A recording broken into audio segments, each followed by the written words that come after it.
guys, Toga Simulations in the house. Today we'll be going over 10 tips to stress less on Vatsim. This is usually for all you new guys out there who are just joining Vatsim. So yeah.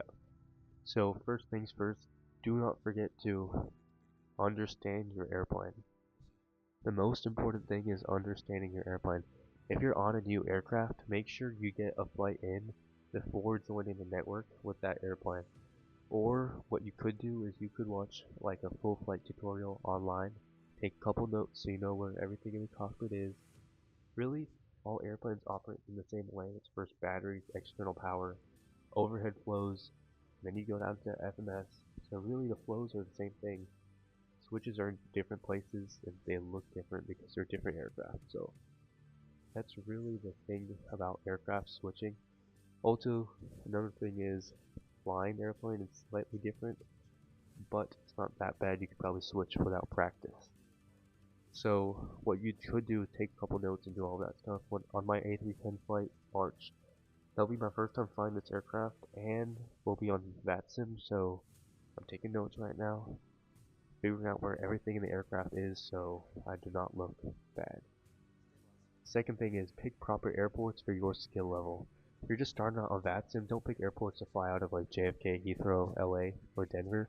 Pick something simple to get started with and get used to all like clearances, instructions, how the handoffs between towers happen. So for example, I first started out with Jacksonville, St. Louis, and Myrtle Beach. Myrtle Beach is not the smallest airport. I did not know that, so when I flew into Myrtle Beach, it was slightly busy. Might have had a little trouble there. It's my bad. But after that, I worked up my way to Dallas, LA, Atlanta, Miami, Orlando, JFK. Well, not JFK yet. We'll be flying to JFK next stream. But, so, that's what I'm saying. Like, you gotta start off with the small airports and then move up to the bigger airports. So, second or third thing is be ahead of your airplane. Now, what do I mean by that? So, this relates back to what I was saying about when I say know your airplane. Always plan for a multitude of possibilities like different runways, different different stars. When I fly on streams, you can see that with ATC on, your only break time is after you leave the gate when taxiing and after your departure from the airport. Then before top and descent, you're always planning for the approach, listening to ATC for instructions, and doing everything your aircraft requires. What I find the easiest is to always know what's coming next and plan, plan, and plan.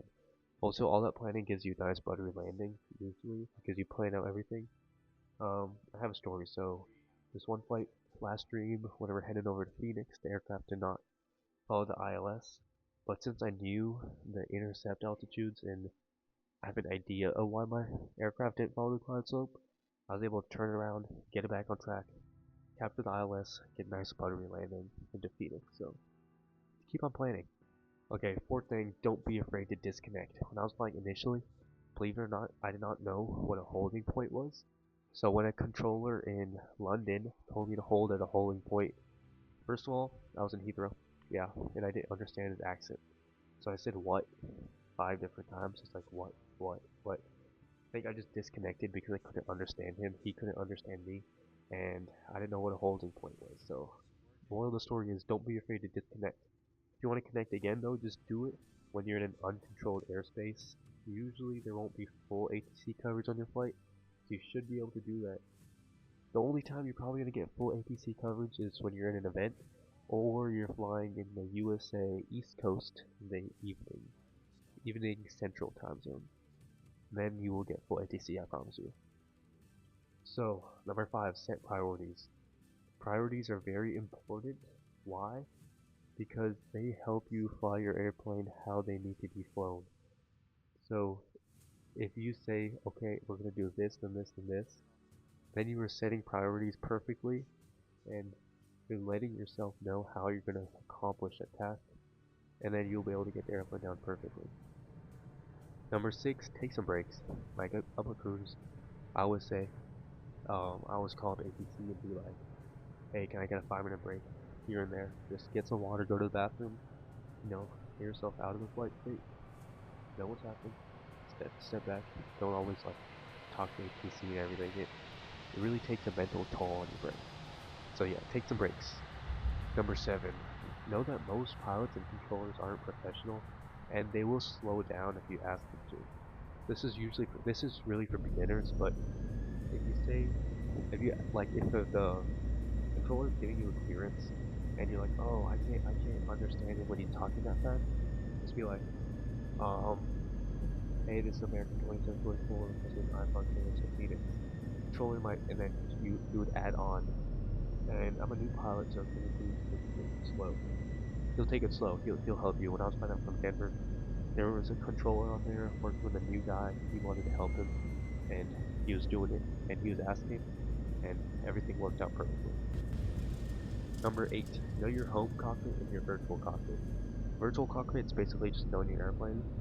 Know your home cockpit, know where everything is. So like, if I'm on final approach, instead of going around to land on the runway, winds change, and he wants me to descend immediately to land straight on, then I would have to know where all my flap stuff is while I'm looking out of the airplane and flying the airplane.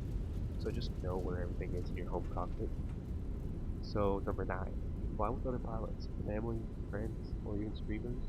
Like I stream, y'all can fly with me.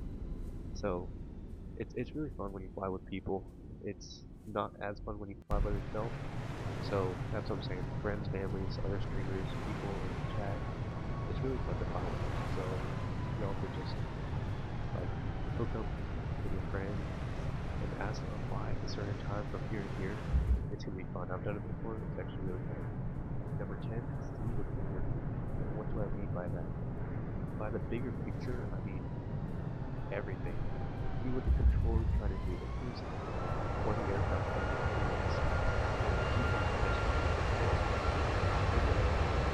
their goal is you get out of your airport, you land at your destination airport, everyone stays happy. So that's what we're trying to do here with Vatsim. That's why it's a volunteer-based community. That's why these guys love helping people. So all I'm saying is, see the big picture. You know, other pilots are trying to get out of it too.